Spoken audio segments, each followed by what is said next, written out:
Welcome to Built to Go, a Vanlife podcast. I'm your host, Jeff Wagg, coming to you from the middle of the Caribbean. This time it's episode 78, and we're going to talk about how a cruise ship is like a van, or van life is like cruising, or I'll figure it out by the time we get there. We're also going to talk about a museum in Vermont that is a museum itself, why self-tapping screws are not the best thing in the world, but almost are, and a tale from the road involving a taxi, a pirate, Jules Verne, and James Bond. Welcome back, everyone. Very happy to be here with you. Although I am not here with you, I am here with my wife in the Caribbean on the very first cruise that Celebrity has done since the pandemic. This was a little bit of a last-minute thing. And for those of you who've been following the show and don't know why I mention cruises as often as I do, I actually am a travel agent, have a travel agency, and it is a cruise-only travel agency. And as you can imagine, over the past year, we haven't had a lot of business. And I don't talk about cruises very much because this is a van life podcast. And if I wanted to talk about cruises, I'd have a cruise podcast, which I don't. But I find myself on the cruise, and I find myself doing a podcast relating to van life, and I'm thinking, what if we combine the two? And at first that might seem impossible. I mean, what can be more different? Going on a cruise or building your own van and heading out west. On the one hand, you've got this big, huge, floating Las Vegas resort that you kind of stumble onto, and then it just takes you wherever it wants to go, and you get off on some island and wander around and come back. And on the other hand, you've got this old beat-up van that you turn into this amazing expedition vehicle, and then you head out into the wilderness and see all kinds of nature and become enlightened and meet interesting people, etc. Well, folks, I think the two are actually related and can be compared to one another. Are you still there? Are you still listening? Good. Give me a chance to explain myself, and it is okay if you disagree with me. But there are some points to make here that are valid. Cruises and vans have several things in common. The number one most important thing that they have in common is they're both about travel. Nobody's going on a cruise ship and having it sit there, and no one's building out a van and living in their driveway in the van. All right, both of those things are wrong. But in general, most people aren't doing that. Most people are doing these things to travel, to go and see the world. And cruise ships and vans are two ways to do that. So you've got that one thing in common that I would argue is enough. But you know what else is in common? Minimalism. Yes, I know that sounds ridiculous on the face of it. There is nothing minimalist about a cruise. Cruise ships are these massive hulks of steel that burn unbelievable amounts of fuel, waste incredible amounts of food, and cost a lot of money. What is minimalist about that? Well, actually, it's minimalist in the way that there is a limited amount of space, and therefore everything in the cabin has to sort of serve two purposes, and it has to be super efficient. Now, side note here, if you're my age, or for some reason you watched The Love Boat a lot, and you got an idea that the Love Boat is what cruising is like, know that the Love Boat, which was the old Pacific Princess from the 70s, actually a very small ship, the cabins are not what they showed on TV. What they showed on TV is more like a suite in a hotel. What you find on a ship is a much smaller rectangular room, anywhere from 80 square feet, which is the smallest I've seen, up to normally 180, 190 square feet. And then, of course, there are suites that are much bigger. But you can basically think about 180 square feet. Now, that would be a lot of space when compared to a van. We're talking about like a box truck's worth of space. But it's still pretty small when you compare it to a hotel, and all the furniture has to be very, very carefully designed. And if you're building out a van, you can learn things from seeing how a stateroom on a cruise ship is built out. For example, the materials used. Well, I can tell you on a cruise ship there is no wood. I mean, there's a little bit, but it's only used for decorations. Cruise ships need to be durable, they need to handle motion, and they need to be cleanable. These are all things that are true of a van. And while there's nothing wrong with building out your van's interior with recycled pallets or Japanese burnt wood or whatever technique you want, There's a reason cruise ships do what they do, and living in a van, you have that same reason. Also, the flooring. The flooring on cruise ships is one of 3 materials. It's either going to be tile, which is just like tile in a house, with I'm assuming they use a flexible mastic and a flexible grout, or it's going to be carpet, which is a European-style carpet that's synthetic, extremely low pile, very, very easy to clean. Or it's this synthetic wood material that kind of looks like teak, which is what they used to use on ships, but it's this incredible woodsy kind of, I'm sure it's some kind of a plastic, but it is great stuff. It's very, very tough, very, very easy to clean, has a little bit of grippiness, but not too much. And honestly, if you could find this stuff to build your van out of it, that would be awesome. The walls are steel, covered with a material, which means they're all magnetic, by the way. If you're ever on a cruise, bring magnets. And the ceilings are made out of steel panels, and they lock into each other and make it a nice, the ceiling looks nice in my opinion. There's space for can lights. And you could do that in a van too, although you'd probably lose some ceiling height. However, the other way to look at that is you have space for insulation. Then there are specific things. For example, the ship I'm on, Celebrity Millennium, is about 21 years old, and it's on its, I think, 4th retrofit. The most recent retrofit was in 2019, and when they did it then, they put USB ports everywhere in the cabin so that we can charge our devices. It's the first time the ship has ever had that, because they are making the cabin meet the needs of people in the cabin today. It's exactly what we do in the van. And they've added this really cool kind of furniture concept, which I think would work great in a van. So I'm going to try to explain this to you. This would be better as a visual thing, but I don't actually have a way to do that over the airwaves. So bear with me. Imagine a normal nightstand. Okay, it has 2 drawers, very simple. No drawer pulls, just flat drawer fronts.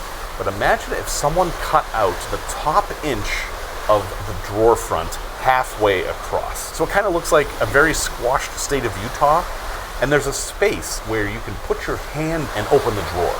Now obviously that's what it's for, right? You put your hand in, you open the drawer, you don't need a drawer pull. You've saved money on hardware there, and you've got a hole for ventilation too, which is also great. But it has another purpose that I think is super cool. You can put your charging devices in these drawers. You take your phone, your laptop, your tablet, whatever, plug it into the wall, and then put it in this drawer, and then close it. And that hole is a place for the cables to come out. And then if you want to use those things, you can actually open the drawer and use them without plugging them in or unplugging them, which is great, because if you think about one of the biggest challenges of being in a van is keeping things neat. And this just helps with that. And it's the same problem you have in a ship. The cabin gets messy very quickly because there's limited places to put things, and at least it used to be this way. They give you tons of paper. Every day you get into the cabin, you end up with like 32 pieces of paper, which they have not done on this trip. Now, cruising and van life. Why would you want to do either? Well, some of those goals are very similar. One, as we mentioned, is you want to travel. You want to see places. Well, folks, the places you can see on a ship are different than the places you can see in a van. And one that I've been to is called Lifu. It's an island in the South Pacific, spelled L-I-F-O-U. Little tiny place, doesn't have an airport, basically has one road that goes through the middle. And then it has this amazing cenote that has this crazy history about nautiluses? I don't know how you say that. But they used to live in this cenote, and then they were all killed one day, all at once, because fresh water came in there. And they were found 700 years later. It's also the first place I tried kava, which is an amazing drug that probably I should try more of, especially when I'm doing this podcast. That's a little side note there. Yes, Lifu is an amazing place, and you will never get there in a van. The other thing people like to do in van life is meet people. If you meet somebody else in a van, you automatically know you have something in common. You know you have something to talk about. You can always talk about your vans, or you can talk about your dogs, since like 75% of you are going to have a dog. The same is true on cruise ships. You have something in common with everybody else on the ship. You are travelers. And you might think, oh, but the average cruise passenger is blah, blah, blah, blah, blah. But let me tell you, there is no average cruise passenger. That isn't really a thing. This ship that I'm on right now normally has 2,100 passengers on it. And yeah, I know that sounds like a lot of people to have on a boat, but believe me, there's plenty of space. 2,100 people, I can tell you, with that many people, there's no average. You are going to find people that are interesting to talk to. My parents have traveled around the world on cruise ships, and their best and most interesting friends are people that they have met on ships. So it is a great place for meeting people. All that said, it may sound like I'm trying to talk you into selling your van and going on a cruise, and that isn't true at all. Cruising is its own thing, it's not for everyone, and neither is living in a van down by the river. These things appeal to different people for different reasons, and then for a rare few of us, both of them appeal. I love being on ships, I love being in my van, and that's why I do both. So if you do get the chance to go on a cruise, even though you'd rather be in your van, take the approach that the ship is just a big van that floats. And look around and see if you can pick up some ideas on how marine architecture can actually inform your van build. And even if it doesn't, if you let yourself, you will have a good time just floating around on the big wide ocean that takes up 3/4 of this planet. Tech Talk. Hey, let's talk about an amazing invention that has a big problem that we don't talk about enough, and that is self-tapping screws. What is a self-tapping screw, you might ask?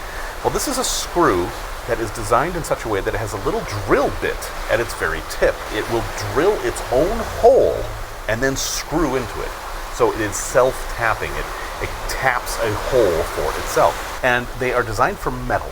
So you typically wouldn't use these for wood, although you can use them to fasten wood to metal. It's just that the final material, the part the screw bit goes through last, has to be metal. And they're amazing. They save you a ton of time. You put a self-tapping screw on the end of your drill, and you screw into the wall, and you're done. But there is a drawback to this. Well, there's actually a couple. One is that it's pretty easy to over-torque them. Now, your electric drill has numbers all around the edge of it, usually 1 to 16. That's your clutch. If you're using self-tapping screws, you want to set that to a number like maybe 12. You'll have to figure it out with your drill. But what this does is it prevents the drill from over-torquing the screw. It'll screw in and go, that's good. That means it's as tight as you want it to be.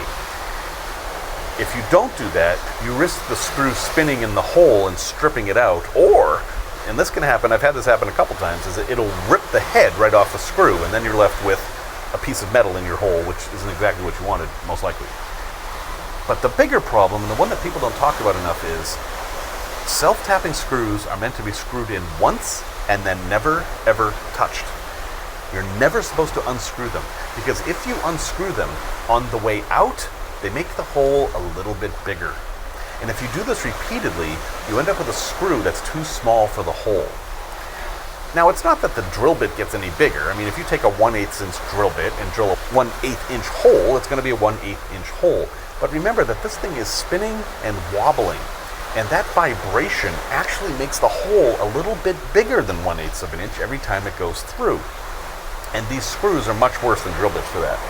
So what happens is people will put one of these screws in for, say, a removable panel to hide electronics, and they screw it in, they screw it out, they screw it in, they screw it out, screw it in, they screw it out, and then the next day they find the screws on the floor because the hole can no longer hold them.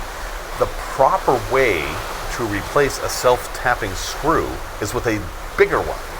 If you are in a situation where you are just, say, screwing pieces of wood to metal and you're never going to take them off, self-tapping screws can work great for that. That's not a problem. But if you're putting in a panel that's going to be removed a lot, make the effort to drill the hole yourself. Or if you want to do a really professional job, use a plus nut or something like that that creates very hard threads that are meant to be done and undone. A place to visit. Up in the north of Vermont, which they call the Northeast Kingdom. It's the most rural part of Vermont, but there are a few towns and cities, and one of these is St. Johnsbury, Vermont. St. Johnsbury, Vermont used to be a very important city in the history of the United States because it was part of what was called Precision Valley. It was where very precise machinery was made, such as scales. And the largest scale company back then was Fairbanks. Fairbanks Scales. Yes, they were in St. Johnsbury, Vermont, not Fairbanks, Alaska. And when there's a large company in a town that's producing a lot of money, especially if it's a small town, they tend to have an influence on the town. And one of the places they influenced was the Fairbanks Museum. With some of the money they made, they built this museum way back in the 1890s. Now this museum was much larger and much grander than any museum you'd think you'd find in a small northeastern Vermont town. But it's still there. And now when you visit it, it's like a museum of a museum. This is a Victorian museum that you can still tour in the 21st century.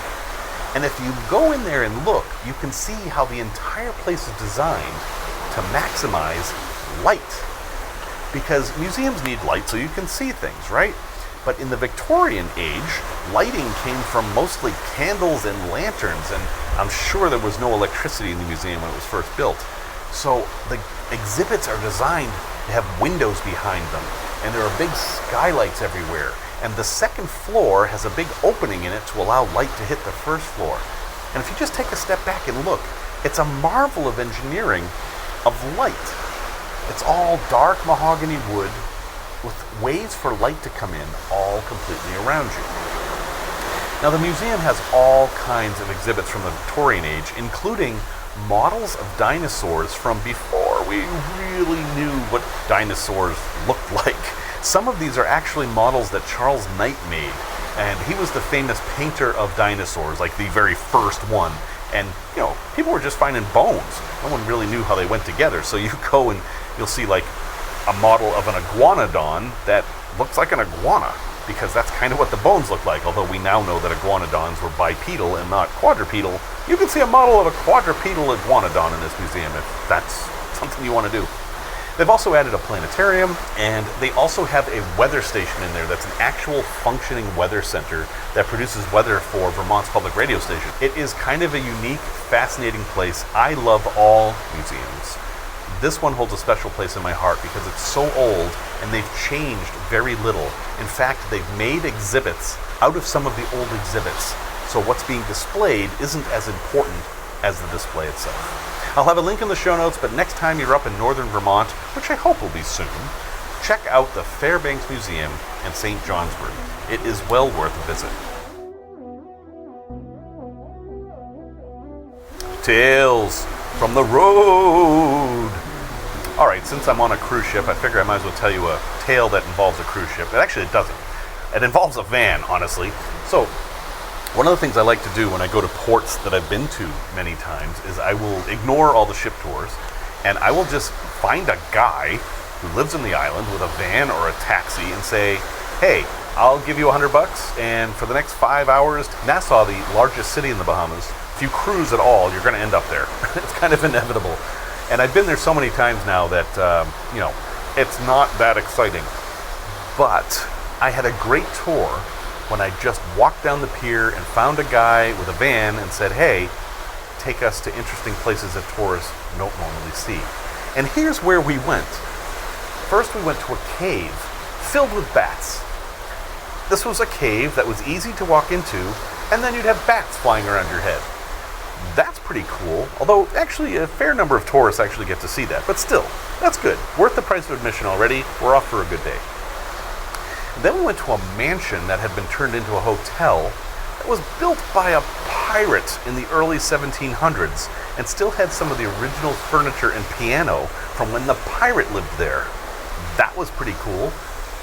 Then we went to James Bond Beach, which is a beach in Nassau that a number of James Bond movies have been filmed on. So we got to have a little bit of that. Also filmed there was Jaws 4, which, you haven't lived until you've lived a part of that fascinating movie, Jaws 4. But still. And then my favorite place we went to was this staircase carved into the raw limestone that led down to the ocean from a cliff. And from the top of the cliff, you could walk down to the ocean through the limestone, kind of like in a tunnel. And every so often there were these alcoves carved out that you were supposed to put a lantern in so you could light this up at night. It was called Pirates Cove, and the legend was, and in fact this is what the guy told me, was that pirates used to use this for smuggling. but I tend not to believe what tour guides tell me, so I'll look them up afterwards, and I found out that what this place was another movie prop. It was made for the movie of the Jules Verne book, 20,000 Leagues Under the Sea, but not the Disney one. It was made for a silent movie that was made from the book in 1916, and it turns out it was the very first movie ever made to film underwater. And for this movie, they carved the staircase down for one scene. You can see it in the movie, which is public domain. I'll try to have a link to it. I'm not sure I can get you that on the ship, but I'll try. And I got to walk up and down this staircase that was 100 years old and made for a movie that was based on a Jules Verne book. Anyway, it was a very cool day, and what topped it off is we were introduced to Sky Juice, which is an alcoholic drink that's generally only found in Nassau. Now, if you go most places and ask for Sky Juice, they're going to give you a glass of water, because it's a joke, right? It's Sky Juice, juice from the sky, rain, water. Get it? Yeah. No, not in Nassau. Nassau, it is this amazing mixture of gin and coconut milk and a few other things. And wow, I like it perhaps a little bit too much, which is another reason to go on a cruise, is that you can overindulge and then you can still go to your next destination because you don't have to drive. That tale I have repeated in a few different places now. And if you are traveling anywhere and you want a tour guide to show you around, I highly recommend finding somebody with a taxi, preferably an older person, because they have the most experience. Give them some money and say, take me to what you want to show me, and you're going to have an amazing time.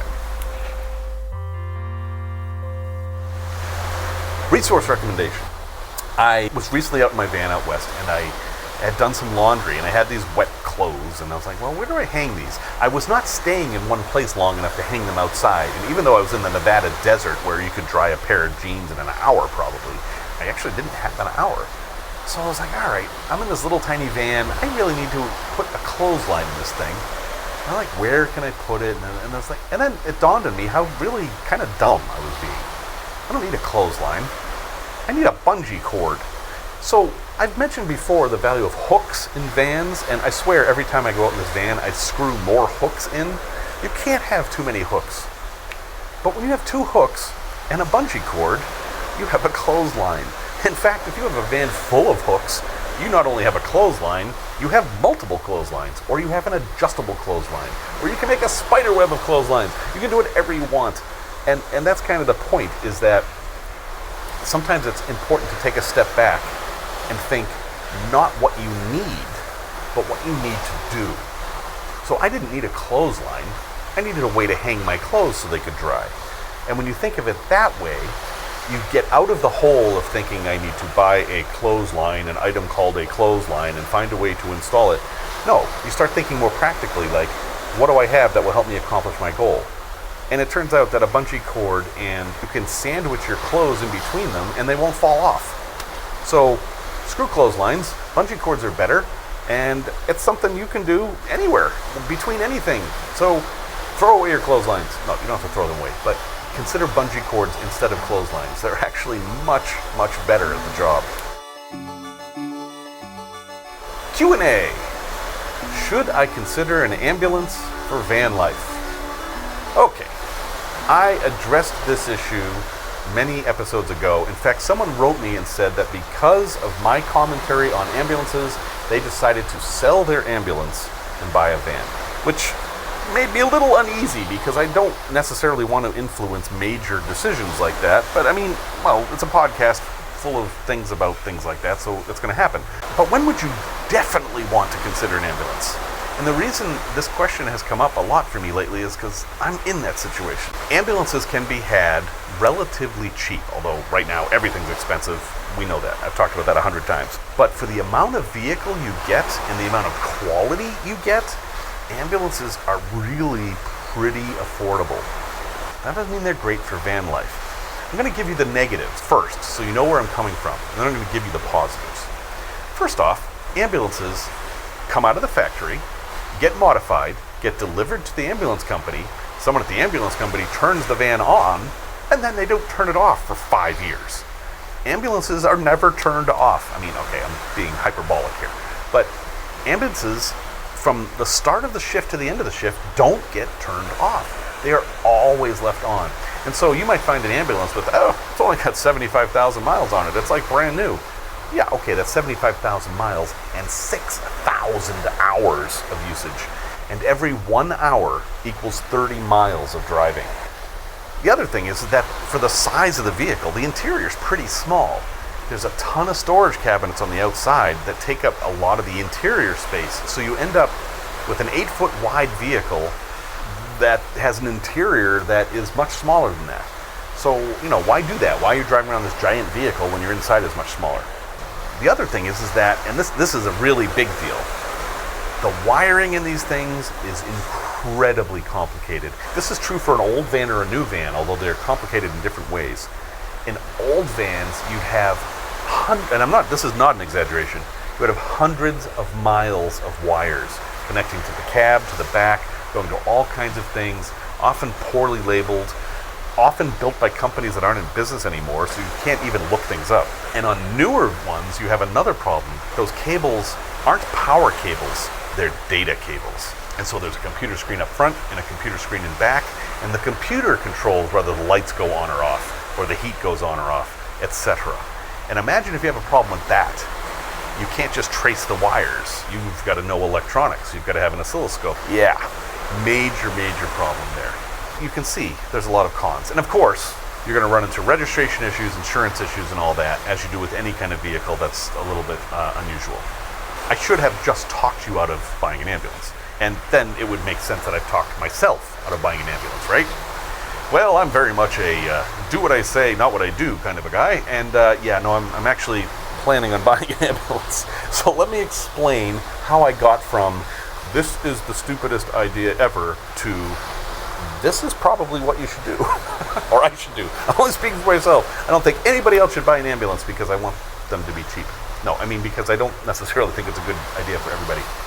I want a vehicle that has an interior that's really, really high quality. Ambulance does have that.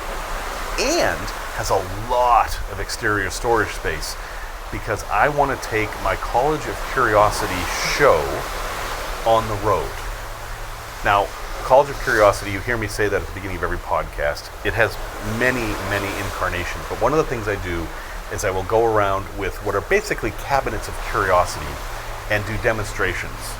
And I've done them before theater shows, I've done them before kids, I've done in a whole bunch of different places. I've done them on ships. I want to be able to do that in a vehicle that I'm ready at a moment's notice, that if I have a gig, I can take the vehicle and go and do that.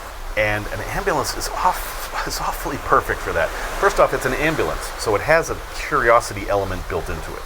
Second, those exterior storage compartments suddenly are extremely useful because I don't want all that stuff in my living area. I want all the stuff to be in its area, and I want me living in another area. Perfect for that. Also, and this is extremely personal, I like the way the inside of an ambulance looks. I like the aesthetic. I know, it makes me pretty rare, but I like the artificial airplane spaceship kind of vibe you get from inside an ambulance. There's no wood, there's no flowers, there's no decoration at all. And I like that. I'm probably the only person who likes that, but that's okay. There's ambulances just for me. So if you happen to be in one of those rare circumstances where an ambulance might be exactly what you want, go for it. Ambulances aren't inherently bad, they just present their own challenges. Oh, what's that? What's that I hear from way out in the distance? Why don't you just get a box truck then? Well, why don't I just get a box truck? I mean, if you think about it, an ambulance is a box on a truck, box on a truck, and a whole lot simpler. Well, they're not built the same. They're not even close. Box trucks are made out of a very thin material. There's no storage, and you're basically starting with a completely blank slate that you'd have to build out completely. And that's great. That's awesome. I live in a condo. I don't have a garage. I don't have a great place to work on something. So that's another benefit for me, is the ambulance is pretty much already built out. I just have to modify it, and I can do all that from inside the ambulance. It is its own workspace, and it has space to store the tools and everything. So, I don't have a date yet, but eventually I will be selling Progrurus, and I will be building out a camper van out of an ambulance or some similar vehicle, and I'll be hitting the road showing people weird things. If you are in a situation like I am, that you have an unusual need and you like the way ambulances look, absolutely, an ambulance could be a great vehicle for you too. Well, thank you very much for listening to this episode 78. Music, as always, is by Simon Wagg. For those of you who have requested stickers, I have them all saved up. I'm obviously not sending them from the Caribbean right now, but I promise you I have not lost your requests, and I will be sending you stickers soon. Until next time, remember the words of Marcel Proust. Proust? You know, that guy. The real voyage of discovery consists not in seeking new landscapes, but in having new eyes.